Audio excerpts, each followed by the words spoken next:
believe in yourself, appreciate yourself, appreciate your family, find strength in that, because these are going to be weird times, dark times, but your ability to hold yourself within your family will replenish those social batteries that you need to actually make an impact, not just for yourself, but for your community. Please love your family, stick with your family, even if you don't agree with them 100%. Learn to love them, learn to speak with them, and hopefully that gives you the strength to speak with people who aren't your family or strangers. With the United States in dire peril, and nationwide protests continue to attract record numbers, dissidence is at its most important. Especially when dissent is under attack, as media in opposition to the current regime continues to be threatened, and legal U.S. residents are being abducted and sent to concentration camps for rightfully expressing opposition themselves. Today, the importance of dissent was reminded to me by the American Civil Liberties Union when I received this car stickered after donating to them. I highly recommend giving them your support, as they are an organization that fights to obtain and maintain civil rights for us all. And if you'd like to support us, don't forget to like, subscribe, comment, and share. Become a member on our Patreon, where we have exclusive content, and please consider donating to our crowdfunding campaign on GoFundMe so we can continue our efforts in documenting dissent. The links are in the description below. And dissent is patriotic. It's literally how this nation was formed. And that's why it was so important to me to see the organization of dissenters in my own neck of the woods in Wilmington, North Carolina. On Saturday, March 29th, we went to the Stop The Coup Rally, which was held at the 1898 Memorial Park, a monument that commemorates the Wilmington Insurrection, the only successful coup d'etat in American history, where white supremacists and militias overthrew black leaders, burned and pillaged black businesses, killed black citizens, and ran out over 100,000 black voters from the city. It is a horrific piece of history that was widely forgotten for over a century. Now, with executive orders attacking education, museums, history, and the purge of diversity, equitability, and inclusivity, the truths of that history are once again at stake. Speak.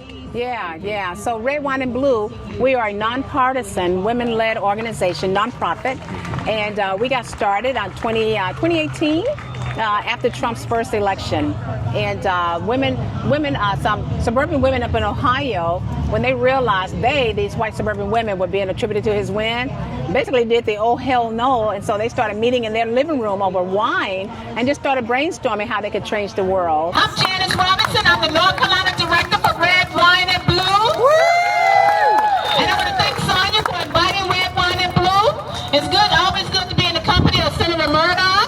We are a women-led, nonpartisan organization that have over 650,000 across the country, and we're up to 32,000 here in North Carolina. Yeah. They were instrumental in helping Joe Biden win at the 2020 election, Michigan, Pennsylvania, and Wisconsin. And then they started looking at the next battleground state they wanted to target, and that was North Carolina. And that's where I came in, because after Trump got elected, I too, in my suburban community in Charlotte and Valentine, got busy. And when I got off work, I started organizing my precinct and getting people engaged. And so Red, Wine, and Blue found me and asked me to, basically wanted me to, they asked me to come work for them. What events do you guys have moving forward, and what efforts are specifically your organization taking in the fight that we find ourselves in right now? Sure. So our strategy is around engaging women who, for whatever reason, are reluctant to get engaged in the political arena, because we're trying to expand the electorate. So we try and make all of our events, so we do a lot of in-person events, connect women together. We'll come to events like this. We will host some of our own meetup events, but we try to make them unintimidating and inviting and fun. That's why we're red wine, like you're drinking wine, not whining. There we drinking go. Wine and Blue. And we have a lot of virtual events too. We do a lot of trainings and so forth too. Okay. And so, matter of fact, my team and I in North Carolina, 3 years ago, because we realized a lot of these women that we were reaching, they had no clue how all of this worked, how the General Assembly worked. So we started a boot camp. 8-week course training them online. Nice. And we just, right now we're in the middle of our 5th cohort, training women how the General Assembly works, how to get engaged civically, how to write op-eds, how to write letters to the editor, and how to speak up and then at school boards, at the General Assembly, at county commissioners, but how to amplify their voices. Because we want to help women amplify their voices around the issues important to them. And so that's what we do. Hello everyone. Again, my name is Carla Gristed. I'm chair of the National Black Leadership Caucus here in New Hanover County. I would like to reflect on the inspiring words of John Lewis, our late esteemed civil rights leader. Do not get lost in the sea of despair. Be hopeful. Be optimistic. Our struggle is not for a day, a week, a month, or a year. It is the struggle of a lifetime. Never ever be afraid to make some noise and get to good trouble, necessary trouble.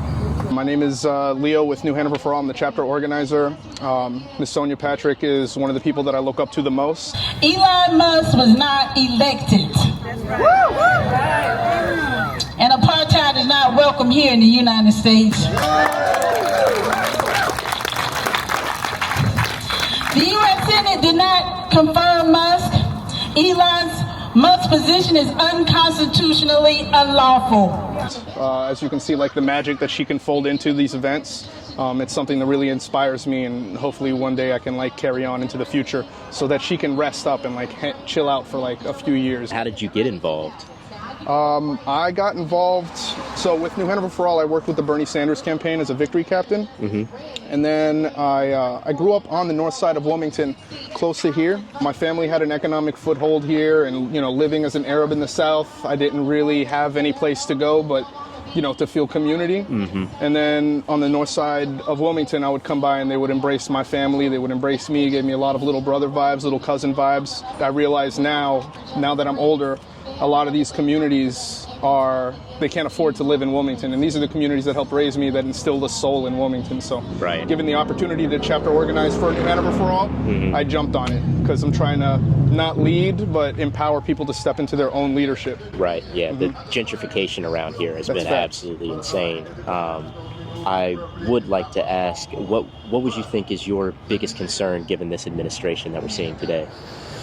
Biggest concern is just this mishandling of what DEI means, and this like misrepresentation, this memification of what the DEI stands for. It's not about giving unqualified people like power over the government or whatever. It's allowing the disenfranchised families, disenfranchised individuals who have been historically disenfranchised to actually step into and actually get thought of when they think about like getting some of these positions, some hiring positions. I feel like a lot of people fail to see that is mitigating the very real systemic racism that we have that's in this country. That is, you could trace it back historically. It's very evident and blatant, but what would you say to a lot of those people that fail to see that? How would you approach that?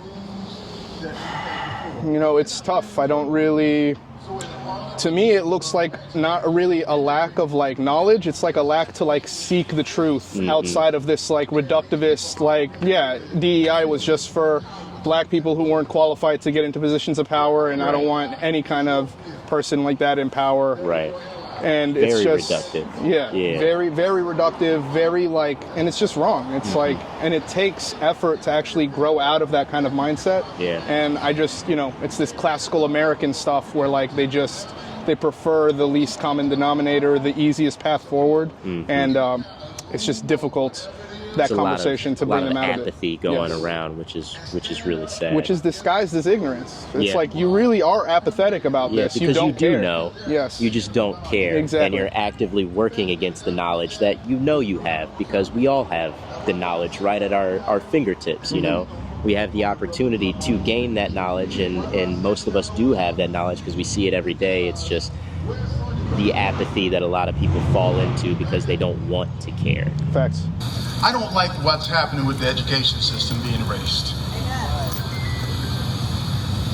They want to remove a lot of the things that seems to hurt people's feelings. But see, we're used to that. We're used to living with erasure. Let me tell you something about Mr. Trump and a lot of the people who love him. They have become so emboldened that they'll tell you they don't care about your history or your culture. We was told that not too long ago up in Carteret County. The archaeologists have found one of the most significant finds in the state of North Carolina. They found one of our villages with multiple longhouses and a lot of burial remains out there. So we went up there, me and some of my cousins, some of our folks, a lot of the Tuscarora communities, Occaneechi-Saponi, some of our Algonquian tribes. A lot of us met up there for a prayer circle, just to pray. A lot of these Trump lovers came out to greet some of our women and elders after all the men left. My cousin Jane Jacobs, y'all, a lot of y'all know her. Mama Jane is what you call her. Eagle Heart. 57 years old, off-duty police officer body slammed her. Because he said he didn't want us there. There was a whole crowd, a mob that went there to attack elders, teenagers, and women. And a man pulled a gun out and he was threatening to shoot. All of this is on video. The reason why I'm bringing this up is we're faced with erasure all the time. Trump is wanting to cut and just erase the educational system. Our people, we want to build our own school. That's right. We want our land so we can put a museum out there. This is something that me and the mayors in Brunswick County are talking about, so we can educate people about us. We face so much erasure that we have a cousin who put signs up on Dawson and Worcester Street, Cape Fear Indians, just to remind y'all that we're still here.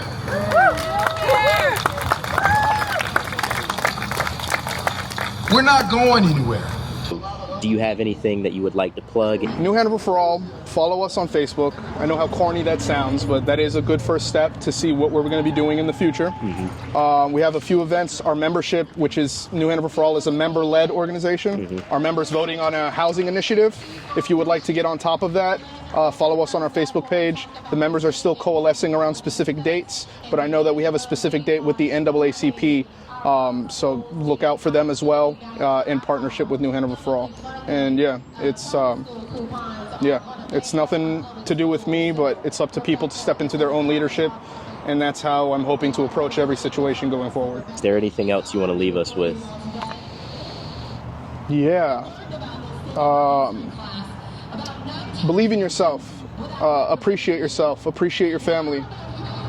Find strength in that, because these are going to be weird times, dark times, but your ability to hold yourself within your family will replenish those social batteries that you need to actually make an impact, not just for yourself but for your community. Please love your family, stick with your family, even if you don't agree with them 100%.